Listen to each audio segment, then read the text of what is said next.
नमो विष्णुपादाय कृष्णप्रेष्ठाय भूतले श्रीमते भक्तिवेदान्त स्वामिनिति नामिने नमस्ते सरस्वतीं देवीं गौरवाणी प्रचारिणे निर्विशेषशून्यवादे पाश्चात्यदेशतारिणे जय श्री कृष्ण चैतन्य प्रभु नित्यानंद श्री अद्वैत गदाधर श्रीवासादि गौर भक्त वृंद हरे कृष्ण कृष्ण कृष्ण हरे हरे हरे राम राम राम हरे हरे నాతో పాటు అందరూ కూడా చెప్పండి. ఓం నమో భగవతే వాసుదేవాయ. ఓం నమో భగవతే వాసుదేవాయ. ఓం నమో భగవతే వాసుదేవాయ. ఓం నమో భగవతే వాసుదేవాయ. ఓం నమో భగవతే వాసుదేవాయ. ఓం నమో భగవతే వాసుదేవాయ. వైష్ణవ భక్తులందరికీ నా హృదయపూర్వక ప్రణామాలు. జూమ్ సత్సంగానికి ఇచ్చేసిన భక్తులందరికీ స్వాగతం, సుస్వాగతం. హరే కృష్ణ.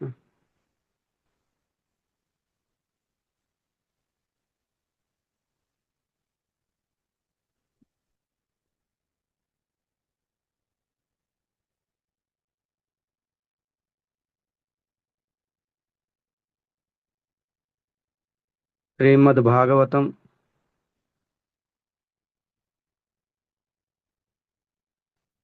భాగవతంలో స్తుతులు మనం అందరం కూడా గత కొన్ని రోజుల నుంచి మనం అందరం కూడా శ్రవణం చేస్తున్నాం. శ్రీమద్ భాగవతంలో అనేక స్తుతులు ఉన్నాయన్నమాట. ఎంతో మంది భక్తులు స్తుతులు చేశారు.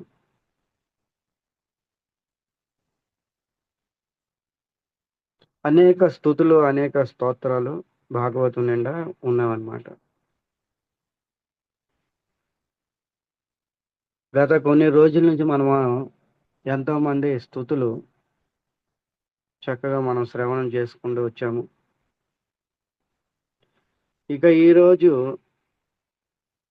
ద్వారకా రాణిలు, ద్వారకా ప్రజలు శ్రీకృష్ణ భగవానుడికి ఈ విధంగా స్తుతి చేస్తారన్నమాట. ఇది శ్రీమద్ భాగవతము ప్రథమ స్కందము 11వ అధ్యాయము 6వ శ్లోకం నుంచి స్తుతి ప్రారంభమవుతుంది. మీరు కూడా మీ భాగవతం ఉంటే లేదా వేదాభ్యాసులకు వెళ్ళి మీరు చూడొచ్చు. 4 శ్లోకాల్లో స్తుతి చేయడం జరుగుతుంది. స్తుతిలోకి వెళ్ళక ముందు మనము ఉపోద్ఘాతం ముందు మనం తెలుసుకోవడానికి ప్రయత్నం చేద్దాం. ఎప్పుడు ఎలా స్తుతి చేశారు అనేది మనం తెలుసుకోవడానికి ప్రయత్నం చేద్దాం. చాలా కాలం తర్వాత శ్రీకృష్ణుడు ద్వారకా వెళ్ళాడు. ఎందుకంటే ఇంతకాలం ఎక్కడ ఉండిపోయాడంటే హస్తినాపురంలో ఉండిపోయాడు అన్నమాట. శ్రీకృష్ణుడు హస్తినాపురంలోనే ఉండిపోయి ధర్మాన్ని స్థాపించడము, సాధువులను రక్షించడము, ఇవన్నీ జరిగేవన్నమాట. ధర్మం స్థాపించాలి, మహాభారతం యుద్ధము కృష్ణుడు దగ్గరుండే చేపించాడు ఇవన్నీను. సో ఇలాగా చేపిస్తూ చాలా కాలం గడిచిపోయింది. మొన్న చెప్పుకున్నాం కుంతి స్తుతి, ద్వారకా ప్రయాణం అవుతున్నాడు, కుంతి స్తుతి మొదలైంది. ఇక మళ్ళా ఎలా ప్రయాణం అవుతున్నాడు, భీష్మ స్తుతి. ఇక భీష్మ స్తుతి కూడా అయిపోయింది, కుంతి స్తుతి కూడా అయిపోయింది. ఇక శ్రీకృష్ణుడు చాలా కాలం అయిపోయింది అనమాట, హస్తినాపురంలో ఉండిపోయాడు. ఎప్పుడైతే అన్ని చక్కదిద్దావో చక్కబడ్డావో ఇక హస్తినా విడిచి ద్వారకా నగరం ప్రవేశించాడు అనమాట శ్రీకృష్ణుడు. చూడండి, చాలా అద్భుతమైన స్తుతి. ఇది కూడా స్తుతి ఇంతవరకు మీరు వినే ఉండలేదు నా బహుశా. చాలా చక్కగా ద్వారకా రాణులు స్తుతి చేస్తారనమాట. ఎప్పుడైతే శ్రీకృష్ణుడు ద్వారకా నగరం యొక్క బార్డర్లోకి వెళ్తాడో, దగ్గరలోకి సరిహద్దులోకి వెళ్తాడో, తన పాంచజన్యం అనే శంఖాన్ని పూరిస్తాడంట. పాంచజన్యం శంఖం పూరించి అది వినిన ద్వారకా ప్రజలు అందరూ కూడా, రాణులు, ద్వారకా ప్రజలు అందరూ అర్థం చేసుకుంటారు. ఇక మా భర్త వస్తున్నాడు, మా పిత వస్తున్నాడని కొంతమంది భావిస్తారు, కొంతమంది మా భర్త వస్తున్నాడని భావిస్తారు, కొంతమంది మా శ్రేయాభిలాషి వస్తున్నాడని భావిస్తారు. సో ఈ విధంగా వాళ్ళందరూ కూడా తమ తమ ఇంటి నుంచి శ్రీకృష్ణుడికి సమర్పించుకోవడానికి కానుకలు తీసుకొని వస్తాడు అన్నమాట. వాళ్ళందరూ కూడా తమ తమ ఇంటి నుంచి కానుకలు తీసుకొని రావడం జరుగుతుంది అన్నమాట. ఈ విధంగా సూత గోస్వామి ఈ శ్లోకం చెప్తున్నారు. ఈ స్తుతి అయితే కాదు, ఇది కేవలము భూమిక మీకు చెప్తున్నాను. ఎలా జరిగింది స్తుతికి ముందు ఏంటి అనేది మనం తెలుసుకుందాం. తత్రోప నిత బలయే రవేర్ది పమి వాదృశ ఆత్మరామ పూర్ణకామ నిజ బల నిజ లాభేన నిత్యద. సూత గోస్వామి ఈ విధంగా చెప్తున్నారనమాట. తత్ర ఉపనీత బలయ అంటే, బలయ అంటే గిఫ్ట్ అన్నమాట, ప్రెజెంటేషన్. వాళ్ళందరూ కూడా కానుకలు తీసుకొని వచ్చారు. వాళ్ళందరూ కూడా శ్రీకృష్ణుడికి సమర్పించుకోవడానికి కానుకలు తీసుకొని వచ్చారనమాట. చాలా కాలం తర్వాత ద్వారకాధీశుడు ద్వారకా నగరం వస్తున్నాడు. వాళ్ళందరూ కూడా కానుకలు తీసుకొని వస్తున్నారు. కానీ వాళ్ళందరూ మనసులో అనుకుంటున్నారు అన్నమాట, ఏమని? మేము భగవంతుడికి ఏమి ఇవ్వగలము? కానుకలు తీసుకొని వచ్చారు. తీసుకొని వస్తూ వాళ్ళ హృదయంలో ఏమనుకుంటున్నారు? మేము భగవంతుడికి ఏమి ఇవ్వగలము? వాళ్ళు ఈ విధంగా భావిస్తున్నారు అనమాట. సూత గోస్వామి చెప్తున్నారు, రవే దీపం ఇవ అద్రుత. చాలా అద్భుతంగా చెప్తున్నారు చూడండి. రవే దీపం ఇవ అద్రుత. రవి అంటే సూర్యనారాయణుడు, సూర్యుడు. దీపం అంటే దీపం. వాళ్ళందరూ మనసులో అనుకుంటున్నారు అనమాట, కృష్ణుడికి కానుకలు ఇవ్వడము సూర్యునికి దీపం సమర్పించుకున్నట్లే. అద్భుతంగా చెప్తున్నారు చూడండి. శ్రీకృష్ణుడికి కానుకలు ఇవ్వడము ఎలాగైతే సూర్యనారాయణుడికి దీపం సమర్పించుకున్నట్లే అయిపోతుంది. సూర్యనారాయణుడికి దీపము, మన దీపం ఆయనకి కావాలా? ప్రచండ వెలుగుతో ఆయన ఉంటాడు. మన దీపం ఎంత ఆయనకి? ఏమైనా ఉందా? మన దీపం యొక్క సమర్థత, శక్తి ఏంటి? సూర్యనారాయణ యొక్క ప్రకాశం దగ్గర. అలాగే శ్రీకృష్ణుడి దగ్గర అనంత శక్తి సంపన్నుడైన అన్ని వస్తువులు ఆయన దగ్గర ఉన్నవి. ఇక మనము చిన్నపాటి ప్రెజెంటేషన్, చిన్నపాటి కానుకలు ఆయనకి కావాలా? ఎలాగైతే ఇక్కడ ఉదాహరణ అద్భుతంగా ఇచ్చారనమాట. రవే దీపం ఇవ అద్రుత. ఎలాగైతే సూర్యుడికి దీపం మనం సమర్పిస్తే ఎలాగుంటుందో, అలాగే శ్రీకృష్ణుడికి ఇలాంటి చిన్న చిన్న కానుకలు ఇవ్వడం దానితో సమానంగా అవుతుందనేసి ఇక్కడ చెప్పడం జరిగిందన్నమాట. శ్రీకృష్ణుడికి మనం ఏమి ఇవ్వలేము. శ్రీకృష్ణుడికి మనము ఏమి కూడా ఇవ్వలేము. కానీ ప్రయత్నం చేయగలం మనము ఇవ్వడానికి. ఏదైనా ప్రేమతోని, భావంతోని ప్రయత్నం అయితే చేయగలం. మనం ఇవ్వలేమని చేతులు ముడుచుకుంటూ ఇంట్లో ఉంటామా? ఏదో ఒకటి ఇవ్వాలనేసి కానుక ప్రయత్నం అయితే చేయాలిగా. ఇక్కడ అదే చేస్తున్నారు ద్వారకా భాషలు, ద్వారకా ప్రజలు అదే చేస్తున్నారు అన్నమాట. ప్రయత్నం చేయగలము. శ్రీమద్ భాగవతము ప్రథమ స్కందం 11 అధ్యాయము 4-5 శ్లోకాల్లో సూత గోస్వామి ఈ విధంగా చెప్తున్నారనమాట. తర్వాత ఏం చెప్తున్నారు? ఆత్మరామ పూర్ణకామ నిజ లాభేన నిత్యద. ఆత్మరామ పూర్ణ భగవంతుడు ఆత్మరాముడు, పూర్ణకాముడు. ఆయనలో అన్నీ ఉన్నవి, ఆయనలో అన్నీ ఉన్నవి. మనం ఏమి ఇవ్వగలము, అయినా సరే ఇవ్వడానికి ప్రయత్నం అయితే చెయ్యాలి. ఇది ఈ శ్లోకం నుంచి సూత గోస్వామి మనకి ఒక పాఠం నేర్పుతున్నాడు అనమాట. చాలా మంది అంటారు మనం ఏమి ఇవ్వగలం భగవంతుడికి, ఏమి ఇవ్వలేము. ఓకే, కరెక్టే. మనము భగవంతుడు ఏమి ఇవ్వము. ఒకవేళ ఇచ్చినా అది సూర్యనారాయణ ముందు దీపం వెలిగించినట్టు అవుతుంది. కానీ ఇవ్వడానికి ఏదో ఒకటి మనము ప్రయత్నం అయితే చెయ్యాలి ప్రేమ భావంతో. ఇది ఇక్కడ చెప్తారన్నమాట. తర్వాత ఏం చెప్తున్నారు? ప్రీతి తర్వాత ప్రీతి ఉన్మల్ల ముఖ ప్రోచు హర్హ గద్గద గద్గద గిర. కృష్ణుని చూసి చాలా కాలం అయ్యింది.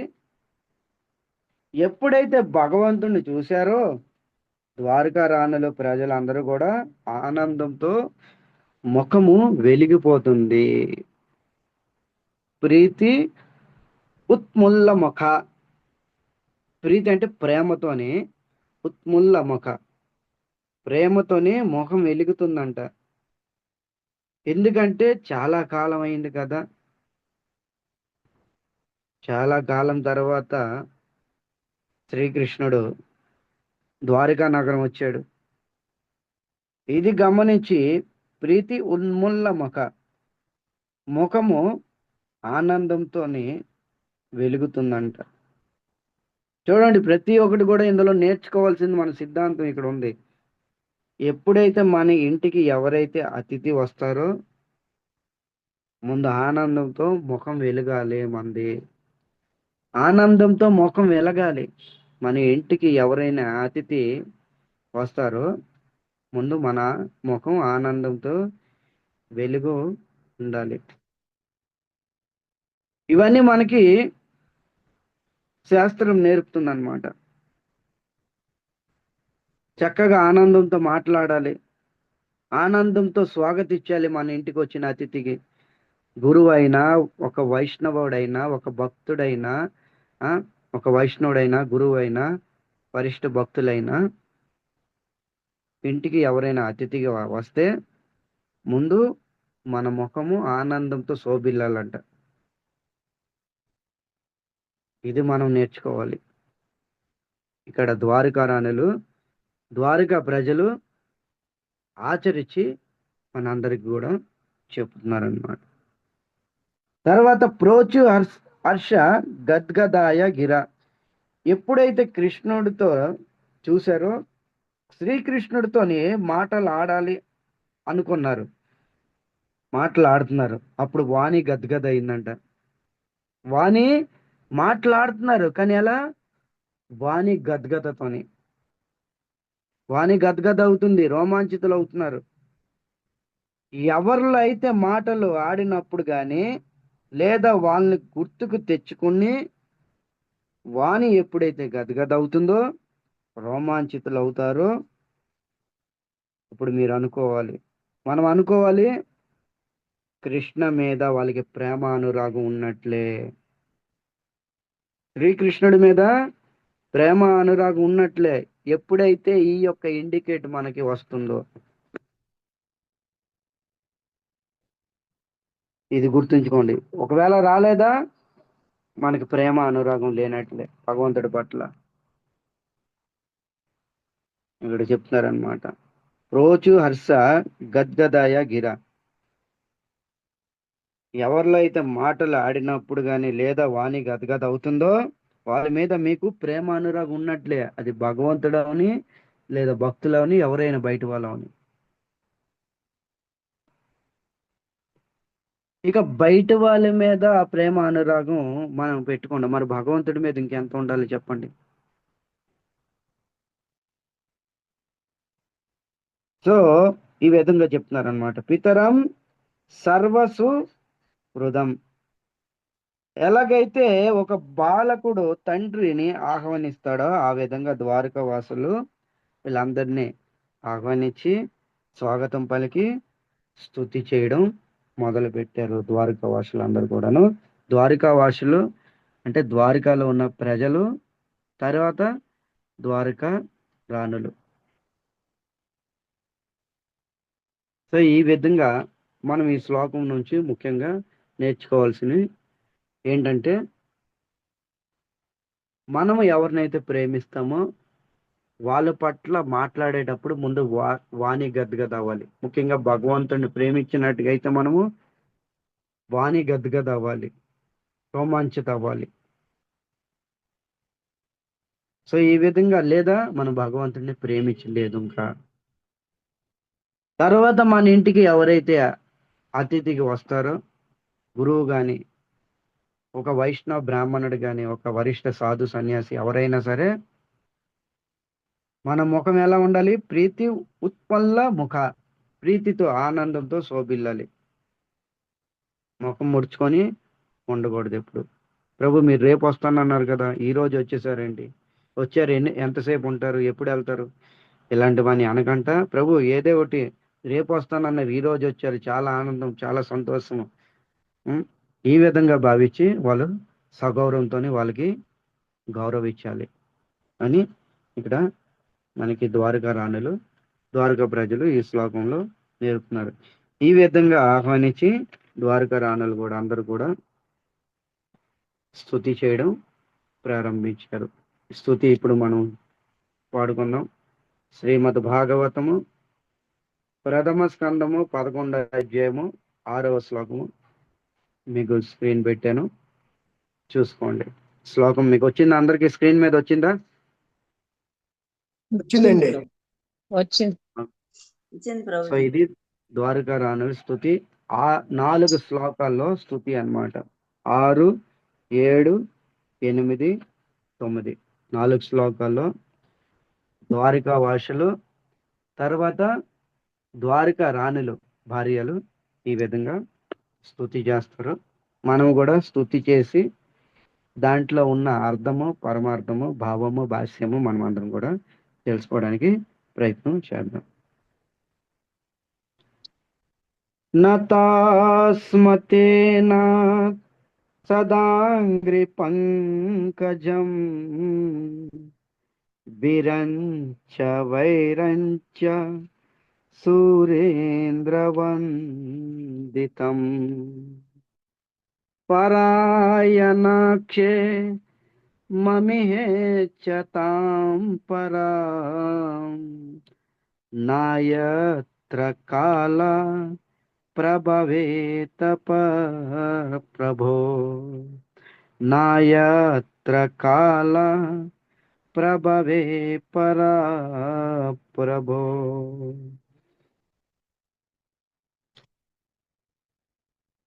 మొట్టమొదట ద్వారకా రాణులు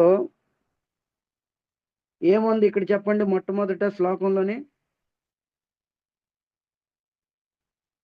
ఏమని సార్ చెప్పుకోండి? నత అస్మే, నత అస్మేత్, అవునా? నత అస్మేత్. నత అంటే శిరము. నత అంటే ఏంటిది? శిరము, తల. అస్మే అంటే మేము మా శిరము మీ పాదాల దగ్గర ఉంచి నమస్కరిస్తున్నాము. దీని యొక్క అర్థం నతాస్మే, మేము మీ చరణ కమలాలని ఆశ్రయించి ఉన్నాము. మేము పదే సార్లు మీ చరణాలకి నమస్కరిస్తున్నాము. నతే అస్మే, దీని అర్థం ఇది. మేము పదే మీ చరణాలకి నమస్కరిస్తున్నాం. నమస్కారము అనేది ఒక సంస్కారము, గుర్తుంచుకోండి. చాలా బాగుంటుంది ఈ శ్లోకం. మనం భాగవతం వినడం ఒక సబ్జెక్టు, దీని నుంచి మనం ఏం నేర్చుకోవడం అనేది అది ఒక సబ్జెక్ట్ అన్నమాట. ఇది మనం నేర్చుకోవాలి. భాగవతం విన్నామా అది కాదు, దీని నుంచి మనం ఏం నేర్చుకున్నాం ఈ స్తుతి ద్వారా, అది మనము ముఖ్య పాయింట్ పట్టుకోవాలి. నమస్కారం అనేది ఒక సంస్కారం అన్నమాట. ఎవరితోనైనా మనం ఎదురు బదురైనప్పుడు భక్తుల బయట వాళ్ళ వీళ్ళ కాదు, మనకు తెలిసిన వాళ్ళు, పరిచయస్తులు ముందు సుబ్బారావు గారు, రామారావు గారు ఇలా అనకంట నమస్కారంతోనే మొదలు పెట్టాలి మనము. ఇక్కడ అది చెప్తున్నారనమాట. నత అస్మే, నమస్కారం హరే కృష్ణ ప్రభు. ఈ విధంగా నమస్కారం అండి శుభలక్ష్మి గారు. ఇది సభ్యత, ఇది మానవుల్లో ఉండే కనీస కామన్ సెన్స్ అన్నమాట. ఇది కానీ లేదనుకోండి, ఇక ఆ వ్యక్తిలో వాళ్ళు బయట వాళ్ళ భక్తుల అనేది కాదు, కామన్ సెన్స్ లేనట్లే. అందుకనే నమస్కారము సంస్కారంతో కూడి ఉందని పూర్వచిత ఆచార్యులు, గ్రంథాలు, మన పూర్వ పెద్దలు కూడా చెప్పేవారు. నమస్కారము భావంతో ఉండాలి. అది కూడాను ఏదో ఒక చెయ్యి ఎత్తి సెల్యూట్లా చేసుకొని నమస్కారం కాదు, రెండు చేతులు జోడించి నమస్కారం చెయ్యాలి ఆ వ్యక్తికి. ఆ వ్యక్తి మన పరిచయస్తులు, బంధువులు అవ్వచ్చు, లేదా ఒక డివోటీ అయినా, వైష్ణవి కానీ వైష్ణవుడు కానీ ఎవరైనా అవ్వచ్చు. ఇక్కడ మనం నేర్చుకోవాలన్నమాట. సో హరే కృష్ణ అనకంట ముందు ఏమనాలి? ముందు నమో నమః అనండి.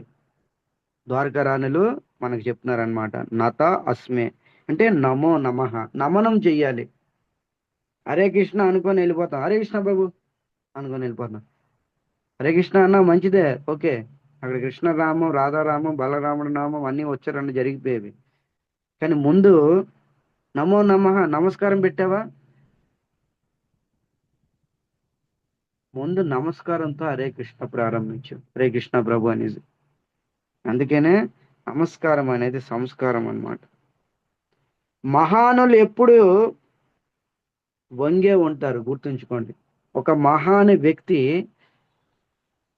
ఎవరైనా సరే, భక్తులైనా ఎవరైనా సరే, మహానులు బయట వాళ్ళైనా భక్తులైనా, ఇక్కడ ప్రశ్న వాళ్ళు వీళ్ళని కాదు, ఎవరైనా సరే మహానులు అనే వాళ్ళు గుర్తింపు ఎలా ఉంటుంది? వాళ్ళు సదా వంగే ఉంటారు. మహానులు గుర్తింపు అదే. ఇక మీరు ఎవరైనా అనుకోండి, వాళ్ళు భక్తులు అవ్వచ్చు, బయట వాళ్ళు అవ్వచ్చు, ఎవరైనాను, మహానుల యొక్క గుర్తింపు ఏంటి?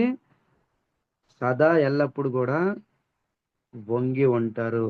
వంగి నమనం చేస్తూ ఉంటారు, అంటే నమస్కారం చేస్తూ ఉంటారు అన్నమాట. వాళ్ళ గుర్తింపు అదే. మహానులు ఎప్పుడు కూడా తోటి వాళ్ళకి నమస్కారం చేస్తూ ఉంటారు.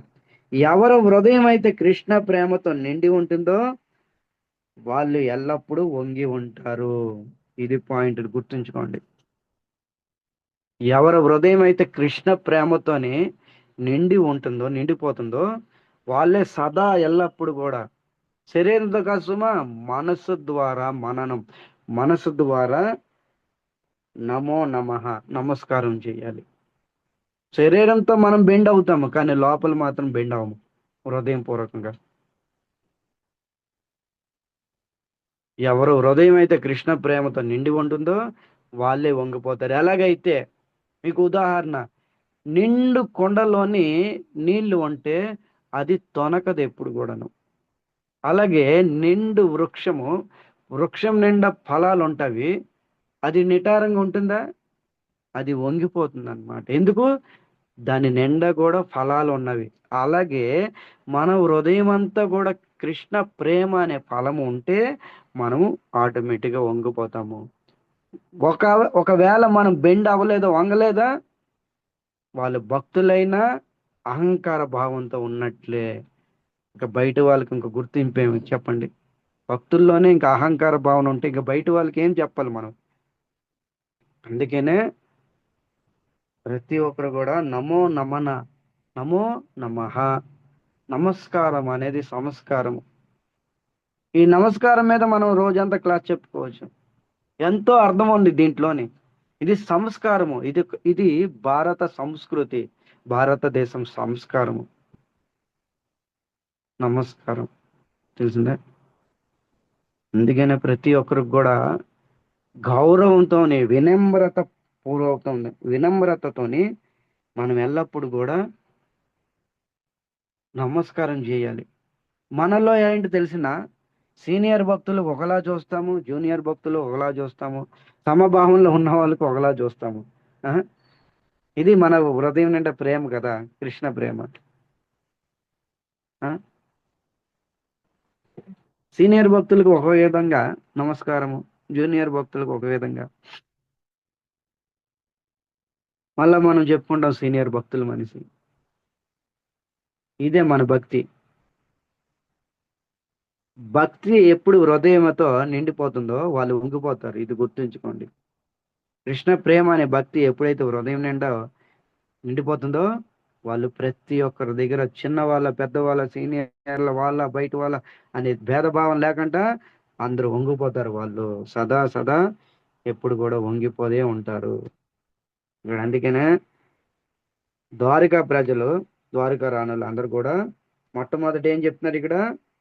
నత ఆస్మే, నత మా శిరము మీ పాద పద్మాల్ని ఆశ్రయించి ప్రణామాలు చేస్తున్నాము. సరే, నమస్కారం వెనుక మనకి భావం ఏముండాలి? ఇక్కడ మనం అడిగామనుకోండి ద్వారకా రాణుల్ని, ద్వారకా ప్రజల్ని, మీ నమస్కారం వెనుక అసలు భావం ఏంటి? గరుడు మీద కూర్చొని ఉన్నాడు శ్రీకృష్ణుడు. ఆయనకి సోఫా ఏమైనా ఆసనం కావాలా? గరుడాసనం స్వీకరించిన శ్రీకృష్ణుడికి సోఫా మీద ఆసనం ఇస్తే బాగుంటుందా? లక్ష్మికి భర్త అయిన వాడికి ఆయనకి మన ధనం అవసరమా?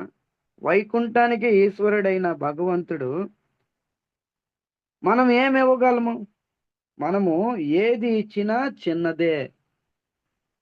అలాంటి తత్వానికి, అలాంటి వ్యక్తికి మనం ఏది ఇచ్చినా కూడా చిన్నదే. అందుకనే నేను ఏది ఇచ్చినా చిన్నదే. అందుకనే నత అస్మే, నేను నమస్కారం చేస్తున్నాను భగవంతుడి పాదాలకి. ద్వారకా ప్రజలు ద్వారకాధీశునికి వాళ్ళు ఏమి ఇవ్వగలరు చెప్పండి? మేము నమస్కారం చేస్తున్నాం. ఇది భావన ఉండాలి. మనం ఏమీ ఇవ్వలేము భగవంతుడికి. అందుకనే నతాస్మే, నేను నమస్కారం చేయగలను. ఫలితాన్ని ఆశించి ద్వారకా ప్రజలు నమస్కారం చేస్తున్నారా? ద్వారకా ప్రజలు కానీ, ద్వారకా రాణులు కానీ ఏ ఫలితాన్ని ఆశించి ద్వారకా ప్రజలు నమస్కారం చేస్తున్నారు? ద్వారకా ప్రజలను అడిగామనుకోండి మనము, లేదా నేను, అప్పుడు ద్వారకా ప్రజలు ఈ విధంగా చెప్తున్నారు, మేము ఏమి ఆశించి నమస్కారం చేయడం లేదు, మేము ముందే అన్ని పొంది ఉన్నాము.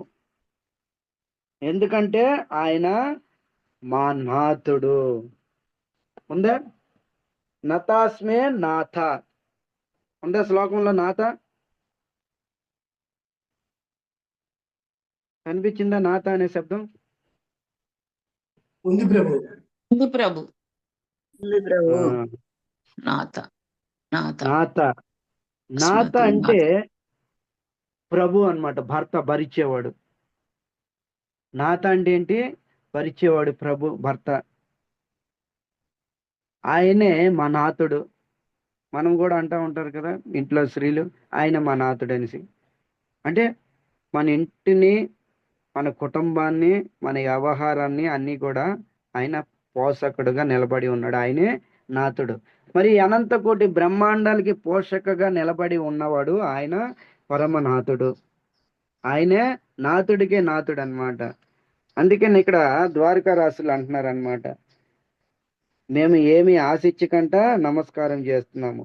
మేము ముందే అన్ని పొంది ఉన్నాం ఆయన ద్వారా. ఎందుకంటే ఆయన మా నాథుడు, ఆయనే మా భర్త. మేము మా నాథుడికి ప్రసన్న కోసం మేము నమస్కారం చేస్తున్నాం అంతే. మేము ఏమి ఆశించి కాదు, ఆయన ఆనందం కోసము, ఆయన ప్రసన్నత కోసము మేము నమస్కారం చేస్తున్నాం. దట్స్ ఇట్, అంతే. అప్పుడు ద్వారకా రాణులకి అన్నాను అనుకోండి నేను, సరే ఇప్పుడు ఏమి భగవంతుడి ద్వారా ఆశించడం లేదు, కానీ భవిష్యత్తులో ఆశిస్తారు, భవిష్యత్తులో ఆశిస్తారేమో అనుకోండి. అప్పుడు ద్వారకా రాణులు ఏం చెప్తున్నారు, నతాస్మే నాత సదా, మేము సదా ఎప్పుడు కూడా ఎల్లప్పుడు కూడా ఆశించము, ఎప్పుడు కూడా ఏ సమయంలో కూడా మాకు ఎటువంటి స్వార్థము లేదు. ఆయన ద్వారా మేము ఎప్పుడు కూడా ఆశించము. ఇది వారిగారు చెప్తున్నారనమాట. సరే, మీరు చనిపోయిన తర్వాత ముక్తి కోసమైన కోరిక ఉండొచ్చు కదా మీకు అన్నాం అనుకోండి. అప్పుడు ద్వారకారాణులు చెప్తున్నారు, లేదు లేదు, అంగ్ర పంకజ, లాస్ట్ శబ్దం చూడండి, సదా అంగ్ర పంకజ. అంగ్ర అంటే ఏంటి? భగవంతుడి యొక్క చరణాలు. అంగ్ర అంటే ఏంటి? భగవంతుడి యొక్క చరణాలు. కృష్ణ చరణాలు విడిచి ఎటువంటి ముక్తి కూడా మాకొద్దు. సాయుధ్య ముక్తి ఇచ్చినా మాకు అది తుచ్చమే. మాకు ఏ ముక్తి కూడా వద్దు. కృష్ణ అంగ్ర పంకజ, భగవంతుడి యొక్క శరణాలు విడిచి మాకు ఎటువంటి ముక్తి కూడా మాకు తుచ్చమే, మాకు వద్దు.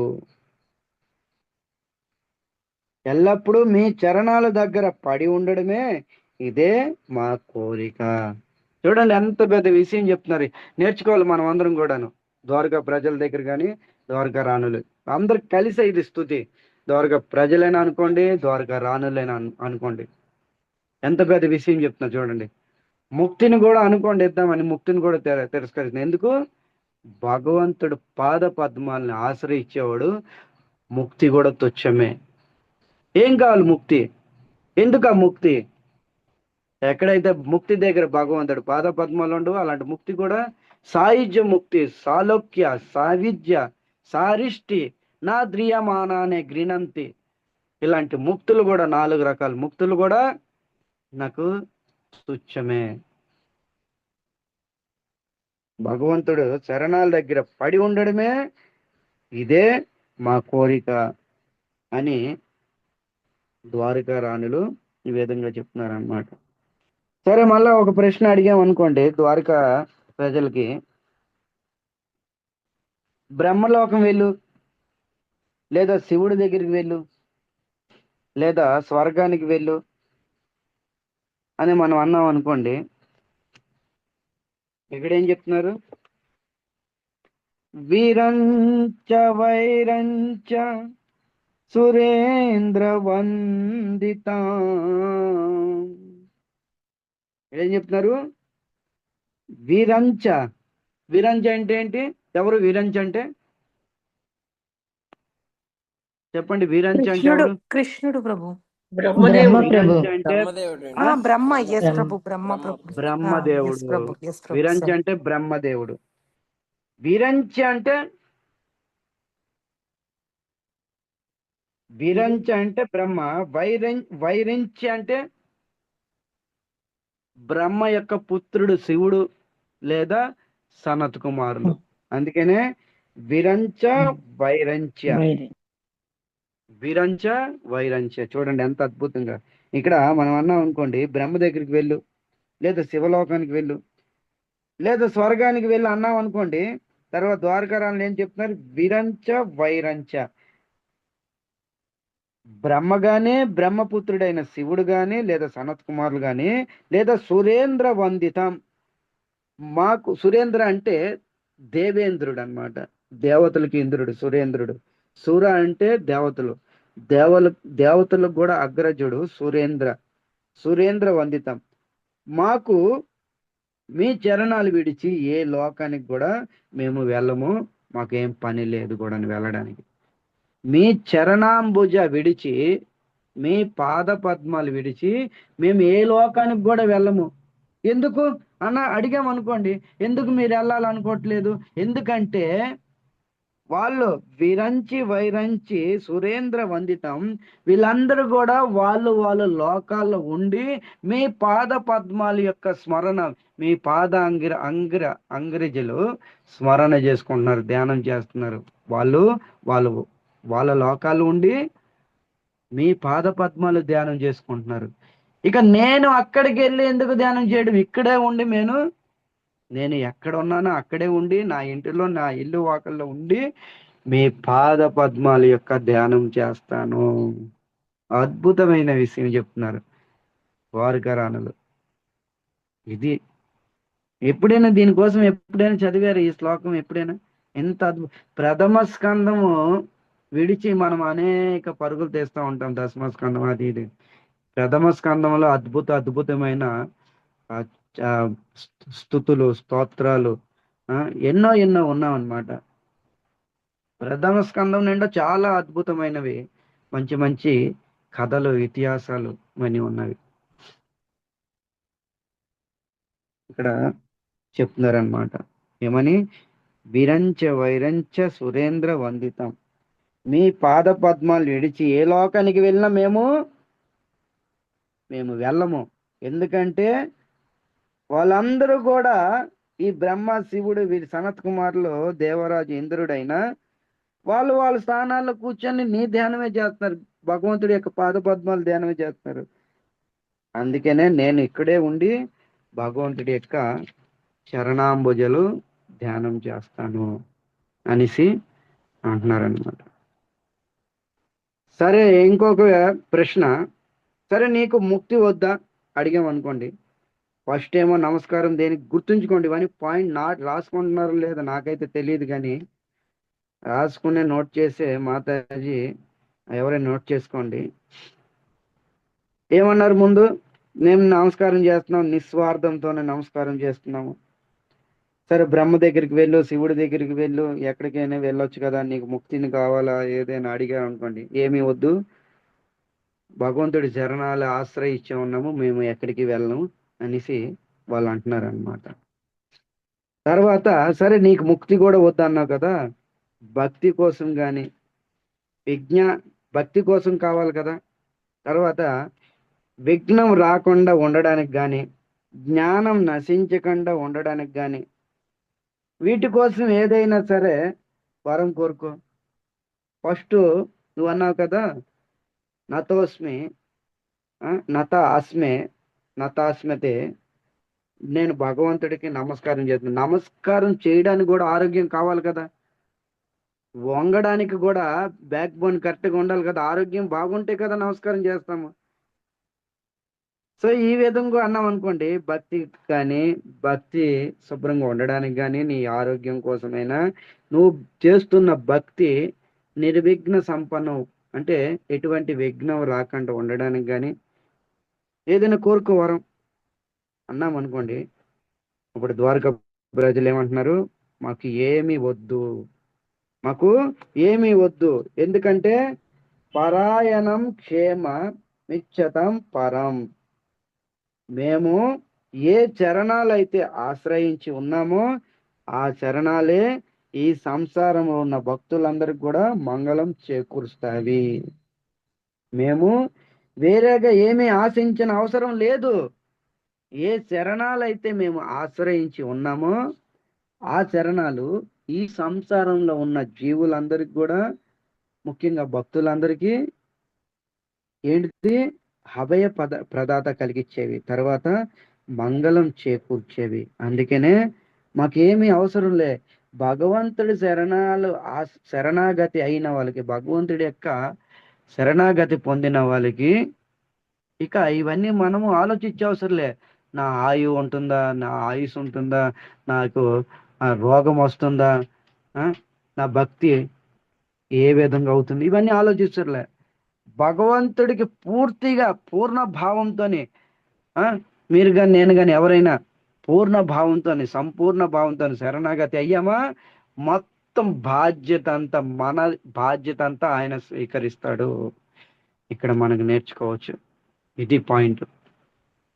సంపూర్ణ భావంతోని భగవంతుడి శరణాగతి ఎవరైతే పొందారా, మొత్తం రెస్పాన్సిబిలిటీ అంతా భగవంతుడిదే. మన యొక్క పూర్ణ బాధ్యత అంతా నెరవేర్చవలసింది ఆయన. ఇక్కడ ద్వారకా రాణులు ఈ శ్లోకం ద్వారా మనకి నిరూపణ చేశారనమాట. సరే, ఏమి వద్దన్నావు, నేను ప్రణామాలు చేస్తున్నాను, మరి ప్రణామాలు చేయడానికి కూడా ఆరోగ్యం కావాలి కదా, ఆ ఆరోగ్యం కోరుకో.